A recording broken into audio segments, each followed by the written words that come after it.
राधे राधे सभी को। मेरे इस चैनल पे आपका हार्दिक स्वागत है। यह कहानी गुरु और शिष्य की है जो एक पहाड़ी में एक छोटी सी कुटिया में रह रहे होते हैं। जो गुरु थे उनके पास भविष्य देखने की शक्ति थी। इस कहानी से आपको बहुत कुछ सीखने को मिलेगा क्योंकि कर्मों का फल बहुत बड़ा होता है। दोस्त, इस जीवन में कौन क्या करता है, कैसे करता है, यह सब हम पर ही निर्भर करता है।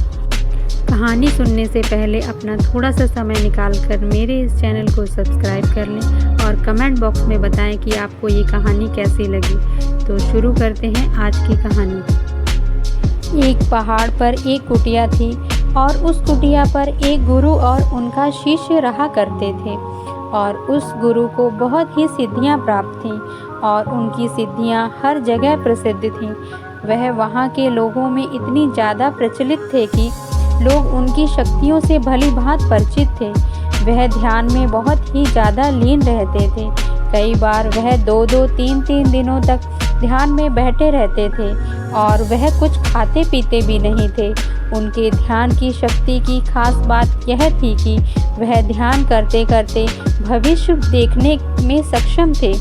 एक बार ऐसे ही वे ध्यान में लीन थे तो एकाएक देखते हैं कि अगले 8 दिनों बाद उनके शिष्य की मृत्यु तय है और यह भविष्य देखकर वे अत्यधिक दुखी हो जाते हैं और परेशान होते हैं। उनका ध्यान एकाएक भंग हो जाता है। वह सारी बातों को सोचकर घबरा जाते हैं और वह सोच में डूब जाते हैं कि मेरे शिष्य के पास जीवन के केवल 8 ही दिन शेष हैं। इसके बाद गुरु अपने शिष्य के पास जाते हैं और उसे कहते हैं कि मैं सोच रहा हूँ कि तुम अगले 8 दिनों के लिए अपने परिवार के पास उनके गांव में मिलने के लिए चले जाओ। यह बातें सुनकर उनका शिष्य बहुत ज़्यादा खुश हो जाता है और वह अपने गुरु को कहता है कि गुरुजी, सच में मुझे भी बहुत दिनों से अपने परिवार वालों की याद आ रही थी। मैं सोच रहा था कि मैं भी अपने परिवार वालों के पास जाकर मिल लेता हूँ और वह अपने गुरु से आज्ञा लेते हुए पहाड़ी से नीचे की ओर चलना शुरू कर देता है। लेकिन वह इस बात पर ध्यान नहीं देता है कि उसके गुरु की आंखों में आंसू आ गए होते हैं। वह चलते चलते पहाड़ से जैसे ही नीचे एक समुद्र के पास पहुँचता है तो देखता है कि एक रेत के टीले के पास चींटियों का घर था और उस घर से बहुत सारी चींटियां बाहर की तरफ आ रही थीं और बहुत सारी चींटियां अंदर की तरफ जा रही थीं। चींटियां आपस में बार बार टकराकर अपनी दिशा को खो देती थीं और उसके बाद फिर से इधर उधर चलना शुरू कर देती थीं। यह देखकर उस शिष्य को बहुत ज़्यादा आनंद आ रहा था, लेकिन वो एकाएक देखता है कि समुद्र की लहरें बहुत तेज़ी से उफान खा रही थीं और शिष्य को समझ आ जाता है कि कुछ ही पलों के अंदर यह सारा पानी चींटियों के घर में घुसकर उनके घर को तोड़ देगा और इसी वजह से बहुत सारी चींटियों की जान चली जाएगी। वह अपनी समझदारी दिखाते हुए अपने ऊपर के वस्त्रों को खोलता है और उनके अंदर रेत भरकर एक तरफ की 4 दीवारी उस चींटियों के घर के ऊपर बना देता है। 4 दीवारी इस तरह से बनाता है कि समुद्र से आने वाली पानी की लहरें उनके घर तक ना पहुंच सकें।